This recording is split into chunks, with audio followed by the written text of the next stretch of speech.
अगर आज Elon Musk, Jeff Bezos और दुनिया के सभी अरबपतियों की संपत्ति को एक साथ जोड़ दिया जाए, तो भी शायद वे उस एक इंसान जितने अमीर नहीं थे। एक ऐसा राजा जिसके एक सफर में पूरी दुनिया में सोने की कीमत गिरा दी। एक ऐसा शासक जिसके साम्राज्य में इतना सोना था कि लोग कहते थे, यहाँ मिट्टी से ज्यादा सोना मिलता है। लेकिन हैरानी की बात यह है, इतिहास की किताबों में इस राजा का नाम मुश्किल से कुछ पंक्तियों में मिलता है। उसका नाम था मंसा मूसा। आज की कहानी सिर्फ दुनिया के सबसे अमीर इंसान की नहीं, बल्कि उस अफ्रीकी साम्राज्य की भी है जिसने कभी पूरी दुनिया की अर्थव्यवस्था को प्रभावित किया था। यह कहानी शुरू होती है 14वीं शताब्दी के पश्चिमी अफ्रीका से। आज जहां माली नाम का देश है, वहीं कभी दुनिया का सबसे शक्तिशाली और समृद्ध साम्राज्य हुआ करता था, माली साम्राज्य। उस समय यूरोप गरीबी, युद्ध और बीमारियों से जूझ रहा था, लेकिन माली सोने और व्यापार की वजह से लगातार अमीर होता जा रहा था। सहारा रेगिस्तान के नीचे दुनिया की सबसे बड़ी सोने की खदानें थीं। उस समय दुनिया में जितना सोना इस्तेमाल होता था, उसका बहुत बड़ा हिस्सा माली से आता था। सोना सिर्फ एक धातु नहीं था, बल्कि पूरी दुनिया की अर्थव्यवस्था की नींव था। और जिस साम्राज्य के पास सबसे ज्यादा सोना हो, उसकी ताकत का अंदाजा लगाया जा सकता है। साल 1312 माली के सिंहासन पर बैठा एक नया राजा। उसका नाम था मंसा मूसा। मंसा का मतलब था राजाओं का राजा। मूसा सिर्फ एक शासक नहीं था, वह बेहद शिक्षित, धार्मिक और दूरदर्शी व्यक्ति था। उसने सत्ता संभालते ही व्यापार बढ़ाया, नई सड़कें बनवाई और पूरे साम्राज्य को व्यापार का केंद्र बना दिया। उसके राज्य में सोना, नमक, हाथी दांत और कई कीमती वस्तुओं का व्यापार होता था। उस समय नमक आज के पेट्रोल जितना महत्वपूर्ण माना जाता था। कुछ जगहों पर 1 किलो नमक की कीमत 1 किलो सोने के बराबर होती थी। यही वजह थी कि माली सिर्फ सोने से नहीं, बल्कि व्यापारिक समझ से भी अमीर बन रहा था। लेकिन मंसा मूसा का नाम पूरी दुनिया में तब फैला जब उसने एक फैसला लिया। वह हज यात्रा पर जाएगा। साल 1324 यह यात्रा इतिहास की सबसे शानदार यात्राओं में गिनी जाती है। कहा जाता है उसके साथ लगभग 60,000 लोग थे, 12,000 नौकर, सैकड़ों सैनिक, हजारों ऊंट और हर ऊंट पर सैकड़ों किलो सोना।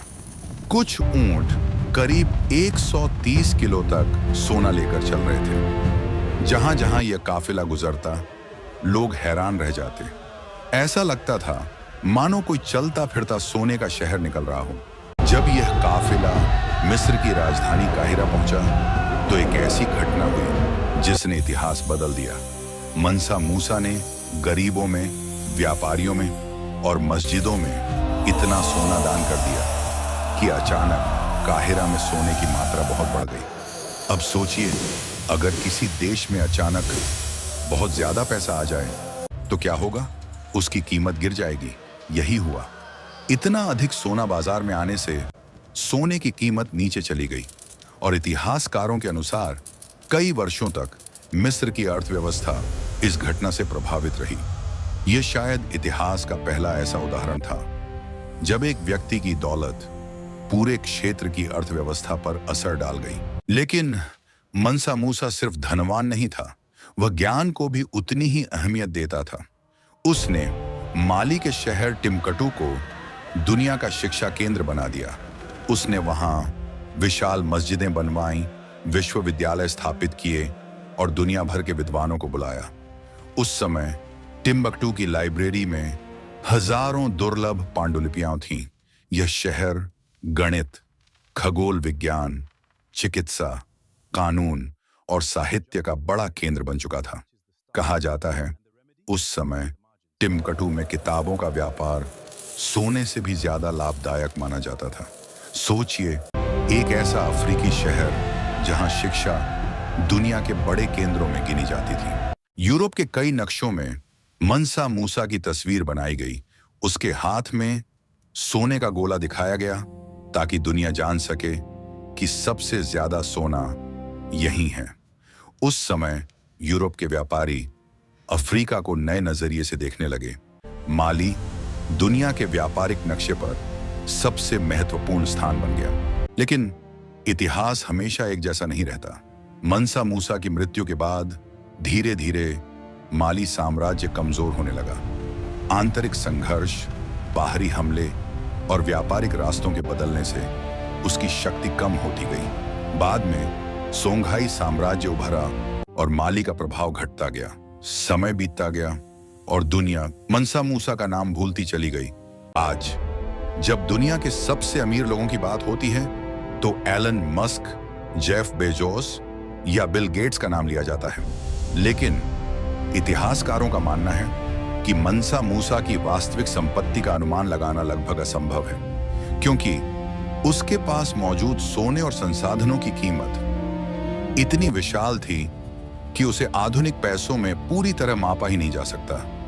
यही कारण है कि कई इतिहासकार उसे मानव इतिहास का सबसे अमीर व्यक्ति मानते हैं। इस कहानी से सबसे बड़ी सीख क्या मिलती है?